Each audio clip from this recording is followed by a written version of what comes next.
last, and I'm just very, very excited to be here. So I'm going to share my screen. I put together just a very kind of basic slide deck to keep me organized while I'm going through all this and everything. But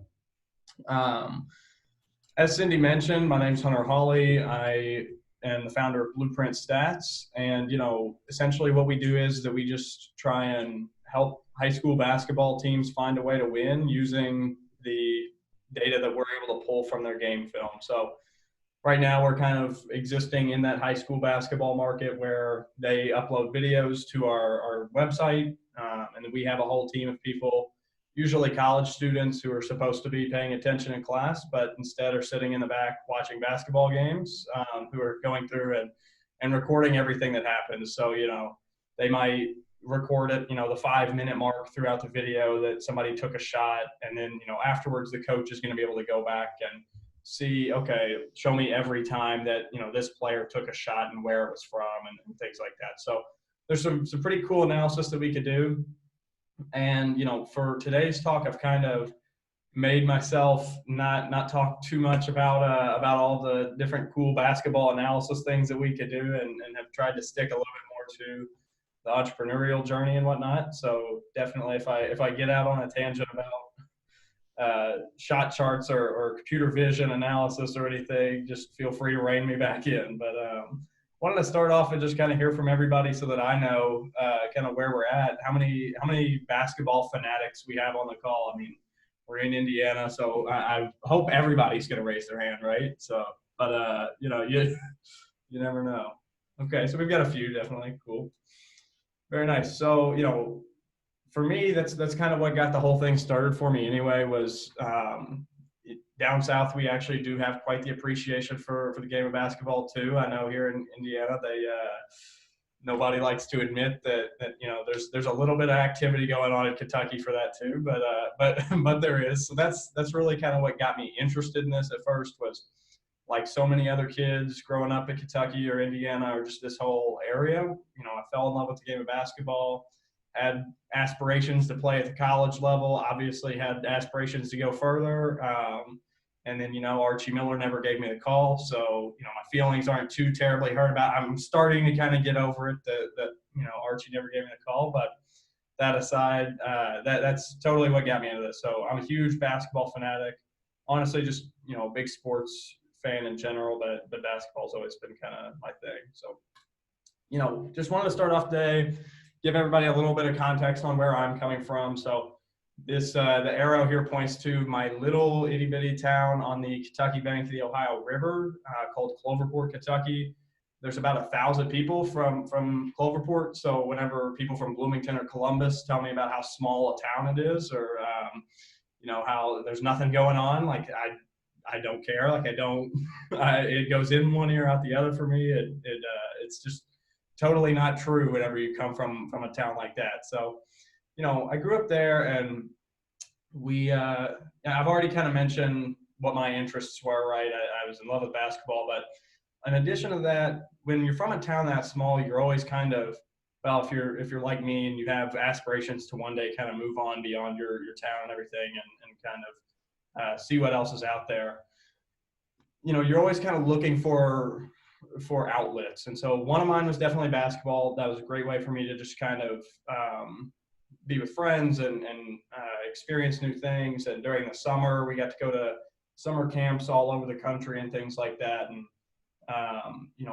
at one point I was even really, really fortunate enough to have my basketball, not playing abilities, believe it or not, actually, coaching abilities, took me to South Africa, where, we were able to work with the South African national basketball team and coach them up a little bit. So basketball has always been a huge outlet of mine throughout my whole life. But then on the other side, I was always incredibly interested in computers, and specifically the internet, just because whenever I was growing up, we were really fortunate in my house. We had an iMac that we set up in the kitchen. And so every morning I'd wake up, and it didn't matter who else wanted to use it, whether it was mom or dad or either of my siblings, but I was going to fight whoever I had to fight so that I could be the one that got to use the computer and kind of just learn about whatever it was that I was interested in that day. So whether it was, I wanted to learn how to set up my own web server in the basement, or whether I wanted to kind of just learn some new programming language or something. That was kind of my outlet. And it was good for me in the sense of it. The power of the internet for me is that it showed me everything else that was available to me outside of just my town of 1,000 people in Kentucky. So that was really big. So throughout all that, with my interest in computers and technology and the internet specifically, throughout middle and early high school, I kind of started a little consulting business, making websites for folks, local businesses and whatnot.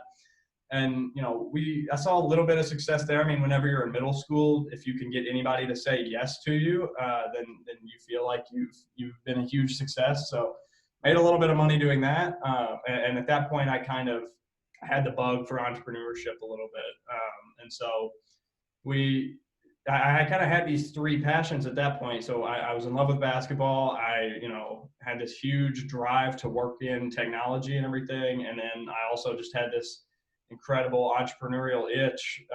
And so whenever I got to, that's kind of what ended up sparking Blueprint Stats down the line. But kind of taking it back a bit of a few years here. This picture I think was from 2012, and this is the one picture that I have where both my older brother, who's 4 years older than me, and myself were in a basketball, like a real basketball game at the same time. And you could see this should tell you a few things about the school and the town that I grew up in. The jerseys do not match. The shorts are different color. Like we were dealing with a pretty small school here. So but the point is that whenever I was this age, my older brother actually decided, I think I was in like 7th grade when this picture was taken.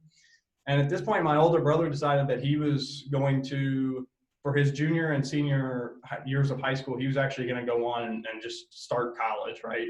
There was this program still running in Kentucky. It's called the Gatton Academy.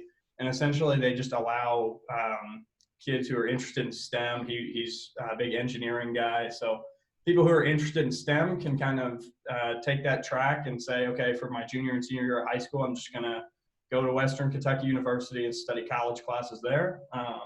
So that's what he did. He kind of opted for that, which left me, because that was the same time that my older sister was leaving as well for college, kind of on time. So that left me alone in this town with my parents and everything at about 8th grade. And so one of the ways that I decided I really wanted to stay connected with my older brother was he was always the type that if we would go to a baseball game, or if we would go to, like anytime our dad would take us to any sort of sporting event, he couldn't go without a piece of paper and a pen, because he had to be marking down every little thing that happened, right? He wanted to analyze.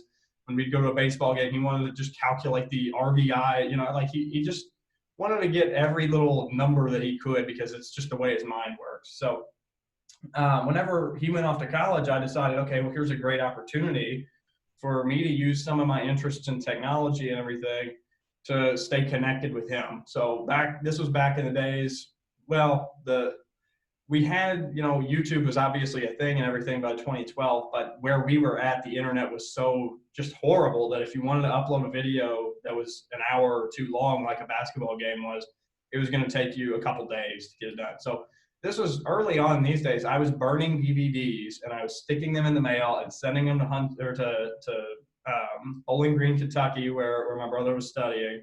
And he would just watch those DVDs on his computer, and he'd mark down all the stats and send them back to me, because you could get stats across the internet pretty easily. It's just the videos that were too big.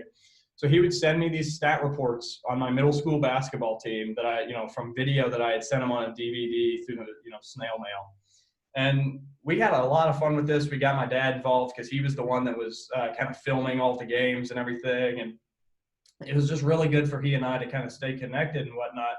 And, at the end of the day, we kept running this throughout my high school career. And as the technology got better and we were able to upload things directly to the internet instead of having to do this DVD stuff, we got pretty good at this little system where I had built out an entire website where I could just put a YouTube link, and then he could just upload a CSV file or, an Excel file, something like that, to put all the stats in right at once. And My high school basketball coach had access to it. All the kids on my basketball team had access to it. We just had a lot of fun kind of seeing what adjustments we could make, as a team based on these numbers that my older brother was producing. So fast forward a bit more, I've already told you I didn't get the call from Archie Miller, didn't get to go play basketball at IU or any of the other schools that I had dreams to go play basketball for. And so I started my freshman year of college, and these are all kind of a collection of pictures that distill it down into one slide, if you will. But it was a real adjustment period for me whenever I was leaving high school and heading into college. So obviously, I was starting. I had an accounting class where there were more people in that one classroom than there were in my entire high school, right? So I graduated with about 25 kids. There were about 100 to 120 in the entire high school. And the accounting class that I had on day one of college, I think, was somewhere in the neighborhood of 200 people in one lecture hall. So it was a bit of a shock for me, a little bit of a lot of an adjustment that I had to make, but it was a good time. Now, as I was kind of going along, I noticed pretty quickly that one of the trying to think of a delicate way to put this. One of the good and bad sides of the college experience, if you will, is that your classes don't actually take up every moment of your life like I thought they would whenever I first got in there. You do end up with quite a bit of free time, and how you choose to spend that free time is kind of up to you. But I personally I couldn't quit thinking about the system that my brother and I had run throughout high school and everything. And I couldn't quit thinking about all the different opportunities that we could kind of open up for ourselves if we just continued on with that, not only with my high school, but tried to expand it to some other schools as well. And, I had all this free time on my hands, and I also, couldn't get this idea out of my mind. So one day I called him up and I just said, hey, I think that there's a huge opportunity here. I think that we could definitely, be able to make a little bit of side money, just kind of taking stats for these other teams and everything. And later that year, this was 2017, we incorporated the company as an LLC. And before I go to this next slide, I do want to kind of brace everyone. This was our original logo, our original name and everything. And I'll give everyone a moment to kind of giggle after I switch it over, but we were Kynect Sports LLC. And so this was our actual logo that we did send to people who we were trying to get to spend $600 to have us break stats down for them over the course of the season. This was our actual name. It's just kind of what we rolled with. I designed this back my freshman year, and I can't believe that my older brother actually looked at it and said, okay, yeah, we'll allow that to kind of run. But regardless, the whole idea, if you can't tell by the name and the logo, we didn't really have huge goals for this thing, right? It was, we had some teams from back home in Kentucky that we knew might be interested, and we thought we're just going to sell it to them, right? And the whole idea was for us to make a few bucks. Like, we had no interest in making this thing huge. We had no interest in any of that, right? The logo pretty much says it all. We were thinking we're going to go try and take stats for Kentucky high school basketball teams. And so as we kind of got going with this thing, there were a few decisions that we had to make. Obviously, one big one was just which one of us is going to do what. And so I was definitely more skilled on the technical side, more skilled on the sales and marketing side. So that's kind of what I took on.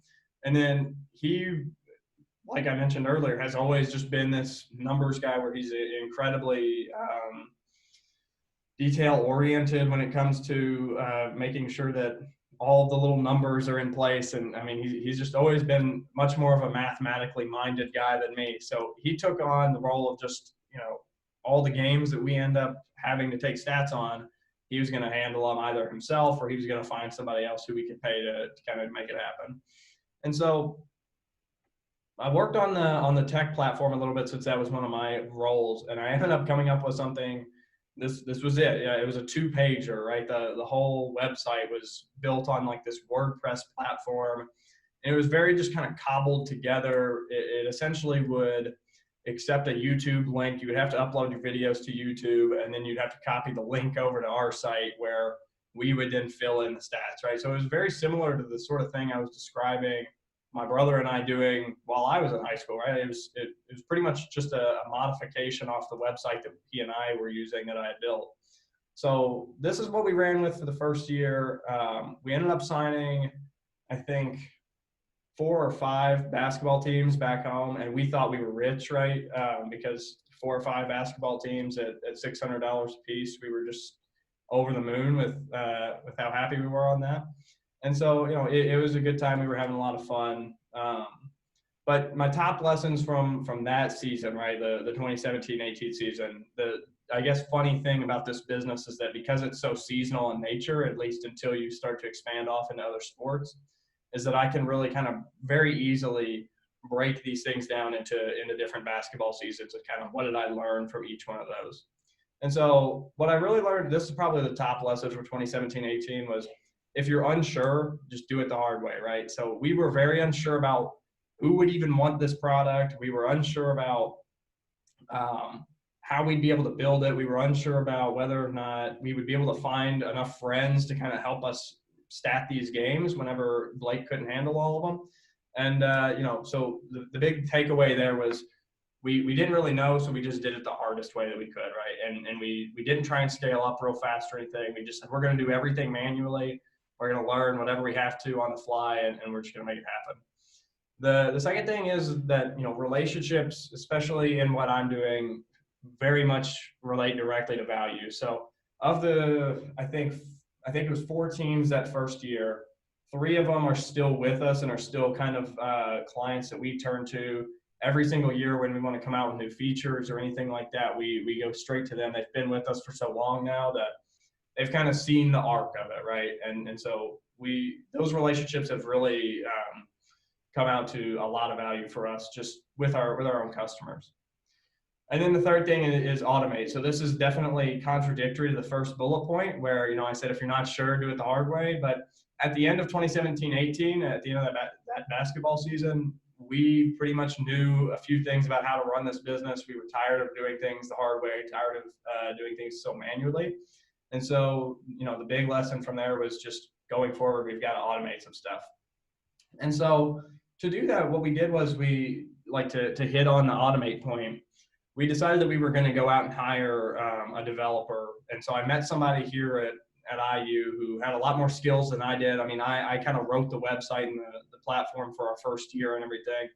But my programming skills they left quite a bit to be desired. So we went out and found somebody here at IU who was a graduating senior and, basically said, hey, we'll give you what app we want built and you can just kind of take it from there.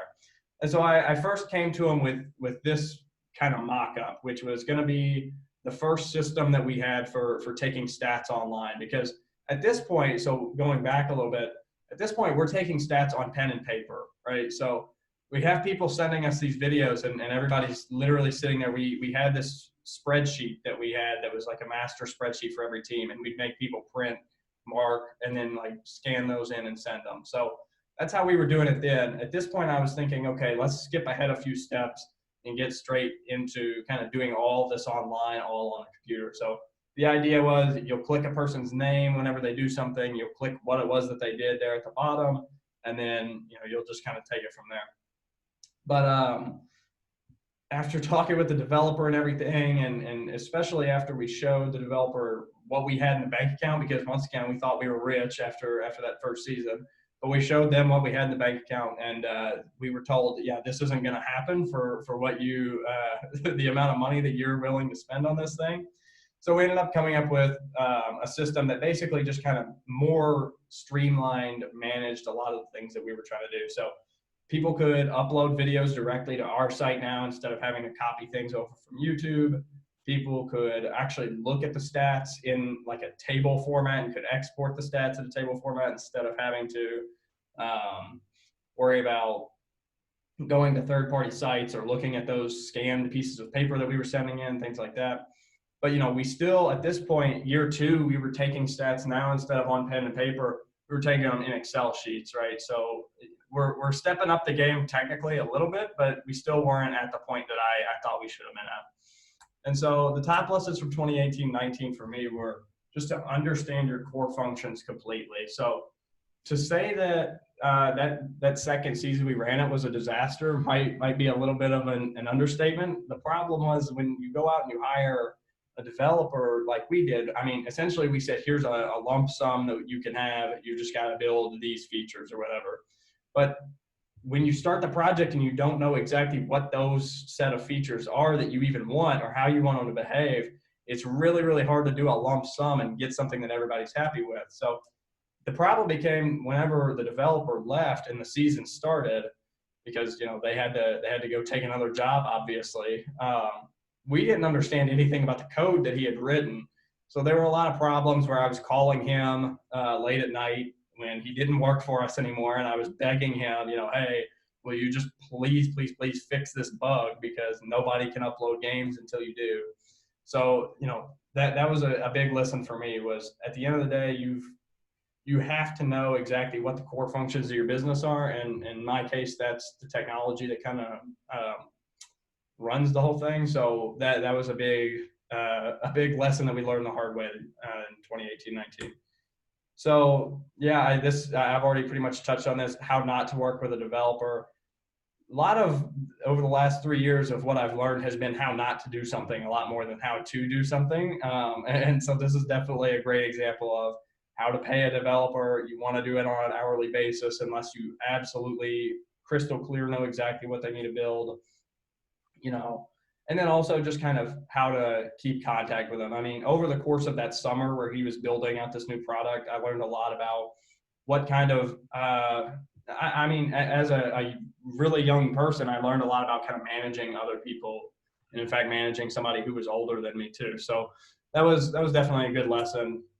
And then, the third point was that I kind of came to this realization that if you bootstrap things, then essentially you can make your mistakes for free, right? Where if you're kind of not worrying about paying somebody else to come in and just do the whole thing for you, if you just say, okay, no, it might be hard to learn how to write code, or it might be hard to kind of learn how to write this web application, but I'm going to do it anyway. You can, save yourself a lot of money and time just in the mistakes that you make.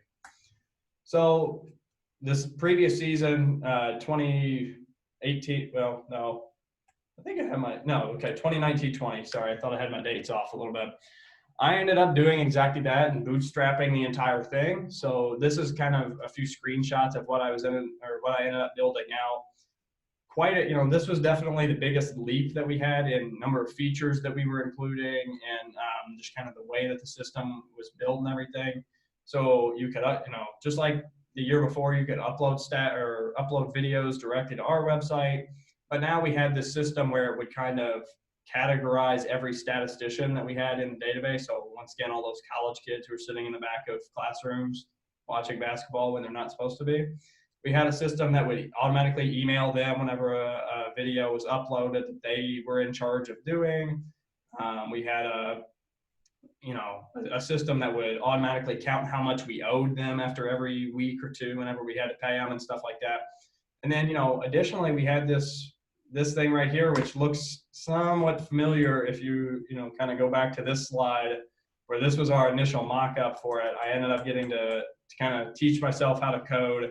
I built this whole thing out here. So this was probably the biggest advancement that we made, because now, if you're taking stats on a piece of paper or on an Excel sheet, you can't timestamp where everything happened, right? So now what we were able to do is wherever you were in the video, so in this example, it says like 25 minutes, 32 seconds. If you were to mark a stat, it would just remember you marked it at that point.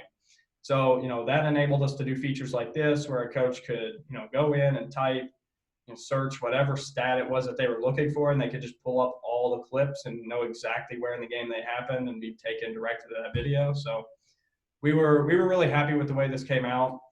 My brother, before this season, actually ended up leaving the company to go pursue his doctorate in chemical engineering. So I was on my own, kind of building this whole thing, and had a lot of fun doing it. So that's kind of what I've been up to over the last year. And, throughout this last basketball season, which was actually cut short a little bit by coronavirus and everything, I learned probably more this season than I ever did in the previous two combined. And the first thing I learned was that bootstrapping actually does not equal free mistakes, like I thought that it did. Because at the end of the day, this last season we had quite a few technical hiccups where because I had just learned how to code and everything, and this was the first system that I had built, and I tried to roll it out in a production environment. Cy will attest to this. I was calling him on like a weekly basis, trying not to cry because the server crashed again. And I had to get the website back up, and I had customers yelling at me and everything else. So it was a stressful time to say the least. So, I kind of learned that bootstrapping it doesn't actually mean that you get to just make mistakes for free, because you end up paying for them when your customers are upset that why doesn't this thing work like every other website I've ever been on? So, big lesson from this year. Second was that you can't go it alone. So I mentioned that my brother had left. I was doing the thing alone.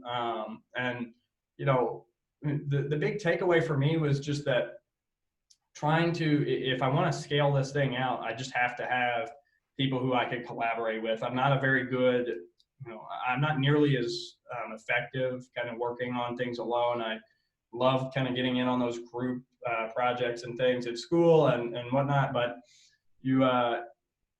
especially if you're trying to build something, really scalable and something that you really see kind of getting to the next level, you just can't go it alone. At least I can't, right? So I knew after the end of this season that I was going to have to go find some people to replace the role that my brother was playing, and then also to kind of help me out on the technical side too, because obviously I've already mentioned the server crashes. We were struggling on the technical side. And then the third thing is just that the time to innovate is right now. So a lot of the things that we were doing were, a lot of things that we've done up to this point have set us up and put us in a good position to create real innovation, especially in the computer vision space, where essentially we have all these stats now that are marked on a video. And so we can tell a computer, hey, look at every time somebody took a shot. And by the way, we have timestamps of exactly where in the video to look, and try and, teach the computer what a shot actually looks like in a game film, so that one day we don't have to have humans watching these videos anymore. We can just have the computer analyze the entire thing and in real time kind of spit out that data for coaches and players.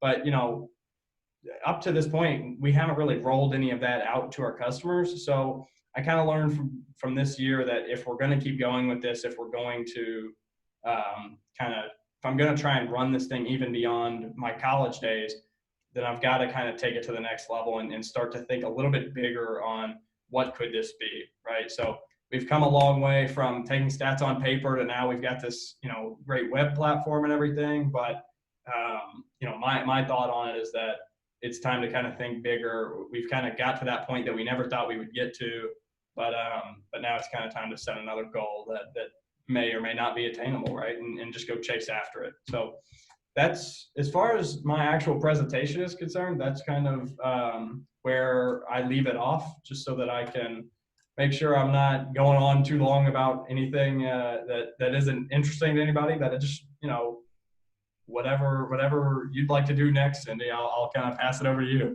Thank you, Hunter. That was actually just perfect in terms of timing. So you're really trying to disrupt the whole sports industry. What is the big vision? What's your big idea right now? Yeah, so I mean, the big thing is just, it's all surrounding this computer vision technology. And so I've recently brought on a couple people who used to work for the Department of Defense, who are now doing machine learning, computer vision stuff for us. And I really think that the transition that we made from like those pen and paper stats to the web-based time-stamped statistics, I think that the next kind of big shift into something that's just a lot more useful and a lot easier to do is to now take all that data that we have and put it into the computer vision stuff. So that's kind of the next big idea. And the way that manifests is we can start to answer questions like, how long did each player hold the ball?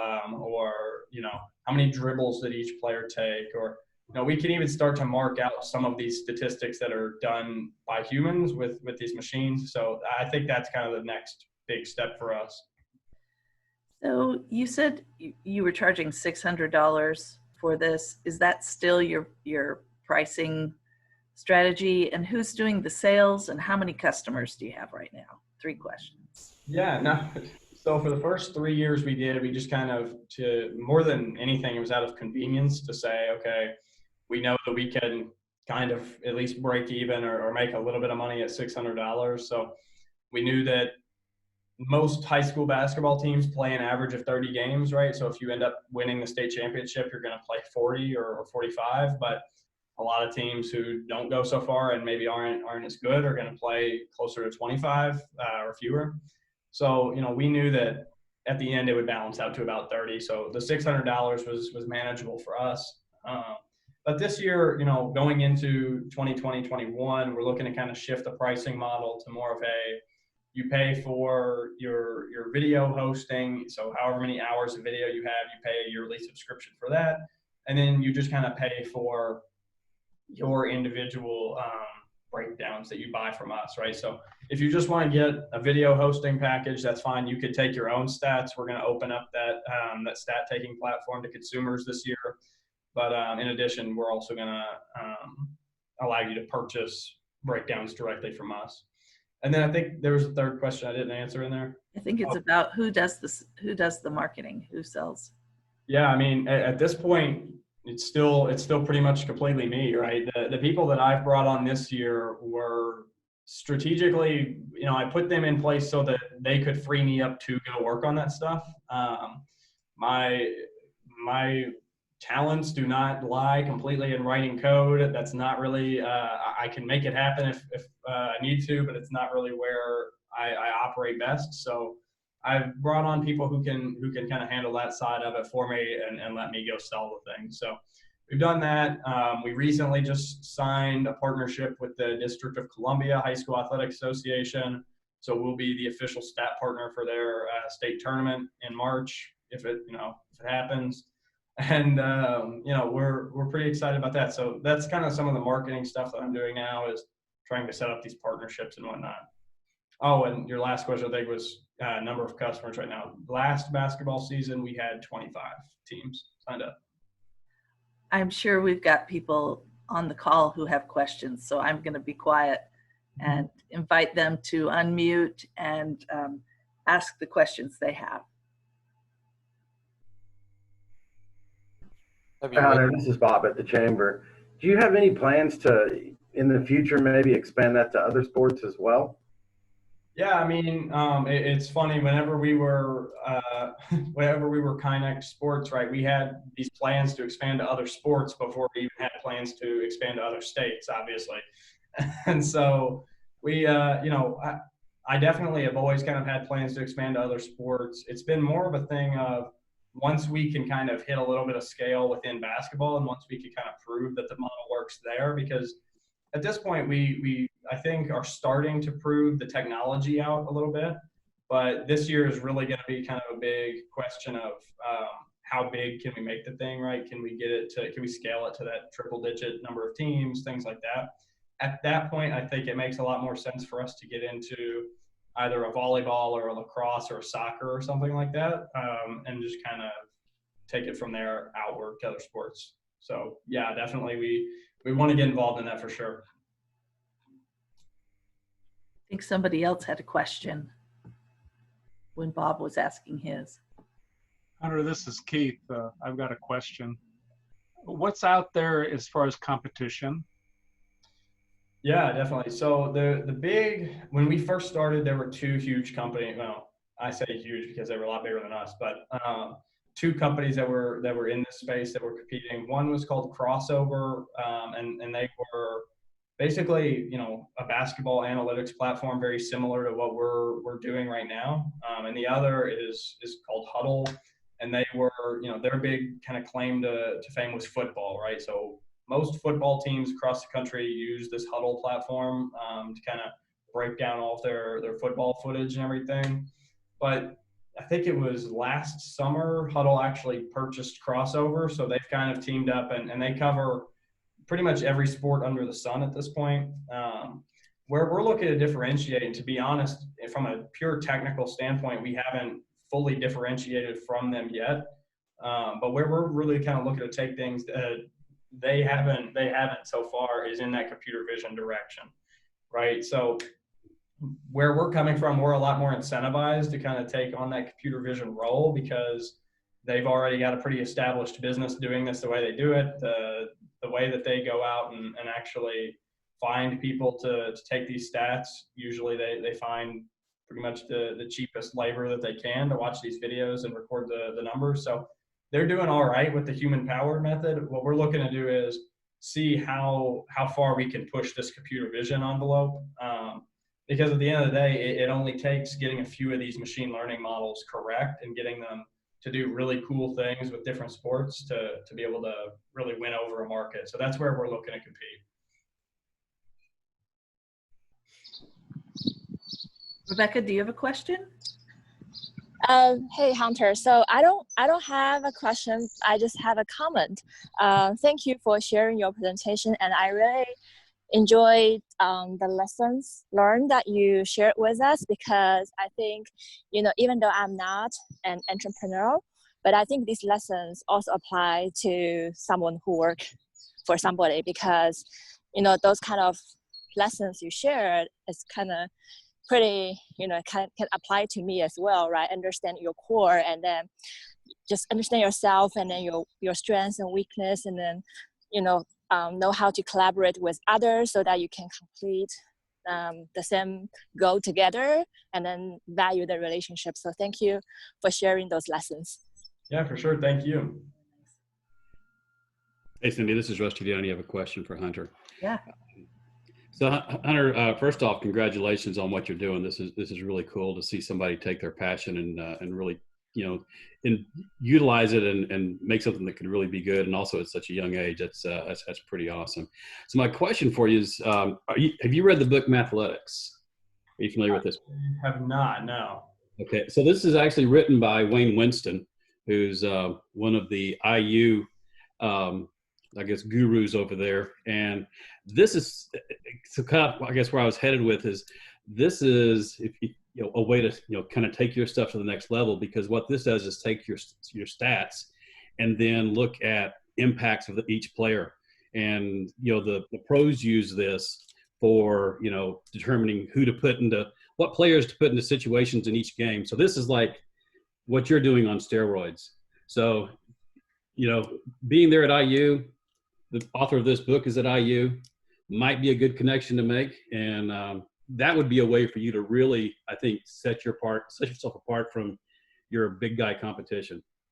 Yeah, no, I mean, that's the type of things that I'm going to have to check that book in particular out, but that's the exact type of thing that we've been trying to do is look more and more at what they're doing at the college level, what are they doing at the pro level, and see, can we distill that down to kind of an off-the-shelf solution for everybody, right? So, that's the exact type of thing that we're looking for, so I appreciate it. That's great. Other questions? Hey, Yeah, Hunter. Oh, go ahead. Thank you. Sorry. So I kind of wanted to talk to you about, this is something that I always find interesting, the value of your company. So at the current level, you said you're looking at expanding into doing basically like a video analysis type situation. How do you think that would increase the value of your company, and like how would that look for different kinds of sports? Like how would that analysis look? I know it's probably more algorithm and coding stuff that I really don't understand, but I mean, could you break that down just a little bit?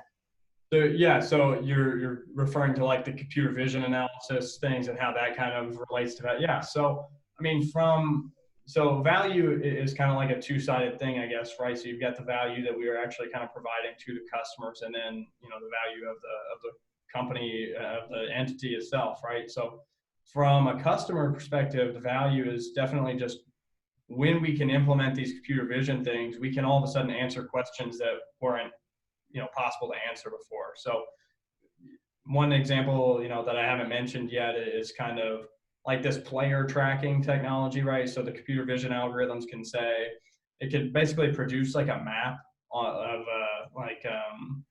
I don't know if anybody, I'm trying to think of like a good example, but I don't know if anybody's ever played video games or anything. Like sometimes they have like a little map up in the corner of where all the players are in the video game and whatnot.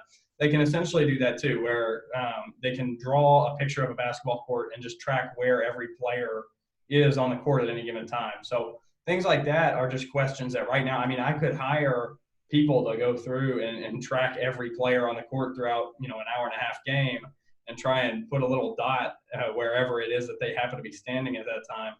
But I mean, obviously you can get the idea of how much I'd have to pay somebody to do that. So from a customer perspective, there's a ton of value there where for a lot less money, they can answer all these questions that they may have not even known they had before, right?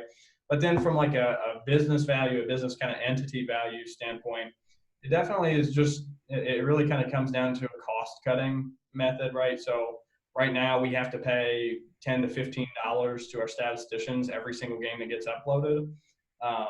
These machines do it almost instantly and they can do it for pennies, right? So these different analyses, we can charge a similar amount or maybe even more to our customers for these different analyses that are done by computers, but I mean, we don't have to pay nearly what we're paying now to make it happen. So that's from a business standpoint why I am kind of fully bought into this computer vision thing, and why I've aggressively started to go after people who know how to do it, because it's way over my head. I know what's possible with it. I know, a little bit about how we need to go get the data that is necessary to train these things, but I've gone really hard after people who know anything about it. So that's what's kind of brought me into it.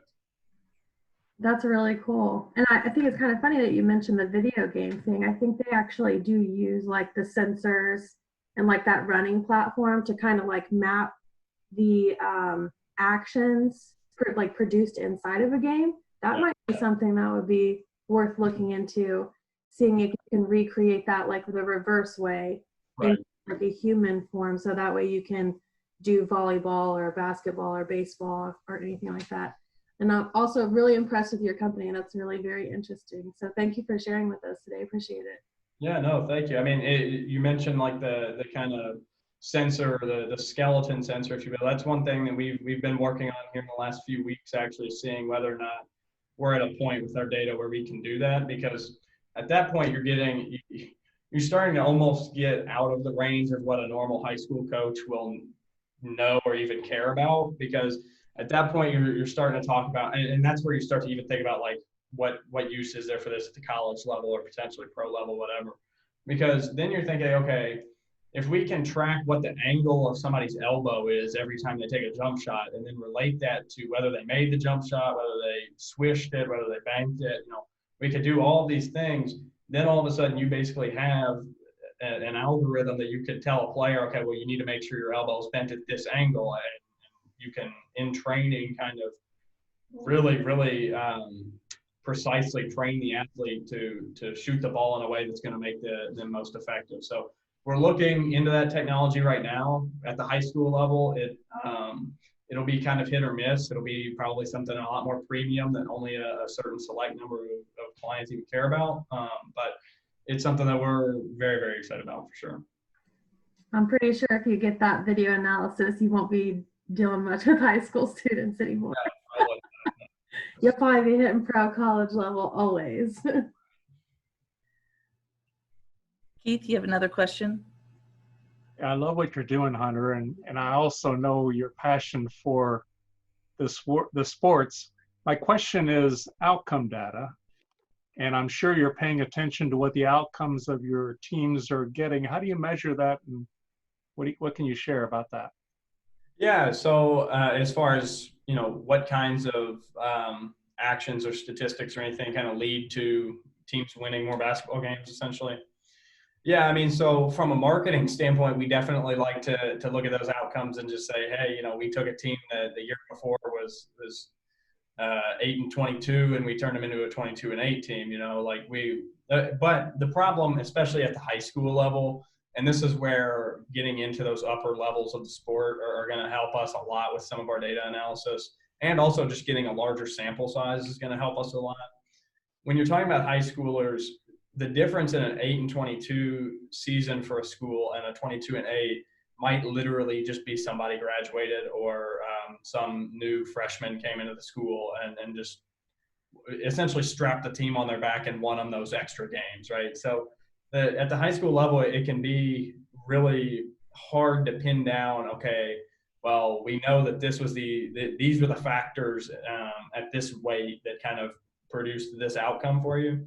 But we're interested in that from a lot of different standpoints. And a lot of people have come to me and said, oh, well, one great thing that you could do since you have all this statistical data is you could start essentially setting up betting websites so that people could bet on high school sports. And the legality of betting on high school sports and betting on whether or not a 15-year-old is going to make a jump shot, all that aside, we've thought about some of the different ways that the statistics and just the outcome data, like you're mentioning, could be used not just for betting, but for other applications beyond all that too. I have a question, Hunter. We've got a couple of professionals who are dipping their toe in the water with their own ventures, but we also have 2 high school students headed to college.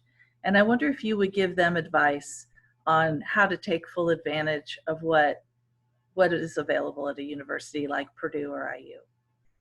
Yeah, I mean, so for me, honestly, my time here at IU, and this is in absolutely no way me knocking the university at all. In fact, if anything, it's actually me kind of talking it up.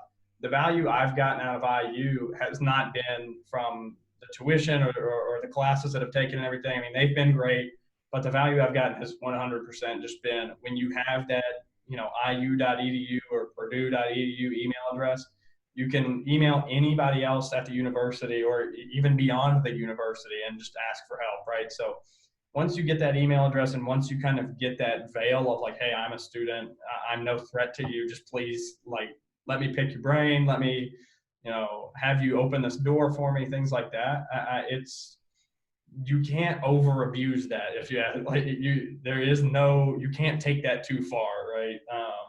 Just every day, I feel like I'm kind of counting down the days until I lose that status as, I'm just the student, don't mind me. I'm just trying to kind of make my way. But, as important as your coursework is going to be, and it is going to be important, I would say that you've got to really think of where's the value going to come in this education for me. And for me, that was 100% just finding professors, finding whoever who could kind of help me get this thing to the next level. And personally, I reached out to the computer vision lab here at IU. I'm sure they have one at Purdue too, because there's a pretty, large just computer science department over there. But, I would say be on the lookout for those people who could kind of unlock doors for you in whatever it is that you're trying to work on.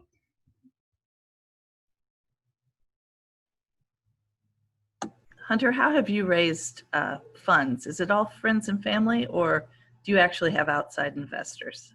Sai, would you like to answer that? How did I do it, actually? No, but essentially, I heard, I think it was kind of early on in the fall semester of last school year, that Elevate Ventures, I think last night they won the Miro Award for Investor of the Year, and they also I know that they're the most active VC, at least in this area. I'm pretty sure nationwide, right, Si? They're the most active VC in the nation. For the first quarter of 2020. Oh yeah, okay. So I heard about Elevate. They're an Indiana-based VC firm. They are kind of state funded, at least in part, and they were having this competition called the Nexus competition, which is essentially just for people who are related in some way to one of the Indiana not just public, one of the universities here in Indiana. And so we, being a student, I felt like I was pretty connected to a university. And so I just I put in for the application and ended up getting the call that I was going to get to pitch in their pre-seed round last October. Ended up winning that. And then a few months later, I went into an incubator here in Bloomington called B-Start, one thing led to another on that, and I ended up getting to pitch in front of the community ideation fund. And so, you know, was able to kind of raise additional capital from that pitch as well. So, I mean, my kind of fundraising philosophy has been, first, go look at all the non-dilutive funding sources that there are out there. And that, you know, these days especially, there are plenty of them out there. And I've taken advantage of a few of those. I mean, usually the check sizes on those aren't going to be as large, right, as your dilutive funding opportunities, but go hit up all of those first. Go get $1,000 here, $1,000 there from winning this little competition, and you know, wherever they're having it. And then, you know, when you feel like you could kind of ingest that much money, or whenever you feel like you would know what to do with, you know, a few tens of thousands of dollars, or, you know, if once you get to the point of a few $100,000, go after that and just kind of cast a wide net, but be picky about who you work with. I mean, personally, I've really enjoyed working with Elevate, and they've been a great partner for me, just trying to figure out what it is that I'm doing in this whole thing.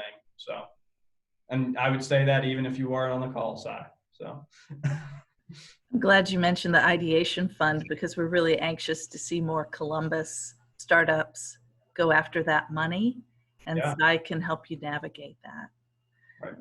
I have really enjoyed learning from you, Hunter. Thank you so much.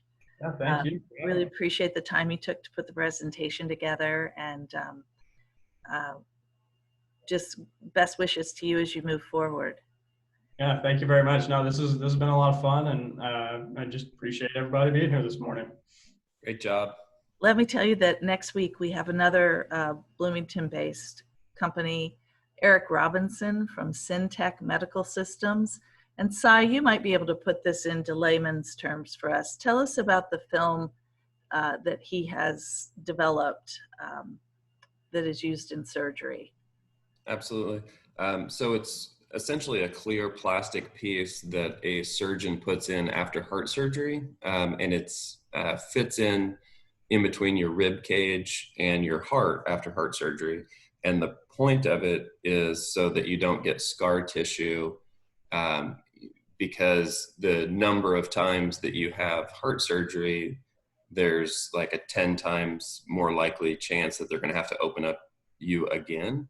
And if there's scar tissue in the way, then it just complicates things. So it keeps it separate forever. It actually sutures to the side of the heart, so that they don't grow together. And he's based in Bloomington, yes? And then he also helps other people write SBIR grants. So those small business innovation research grants? Exactly. So do join us next week when we have sort of a different perspective on med tech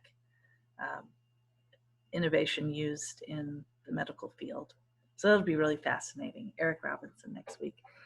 Thank you all. Have a wonderful Friday and a great weekend.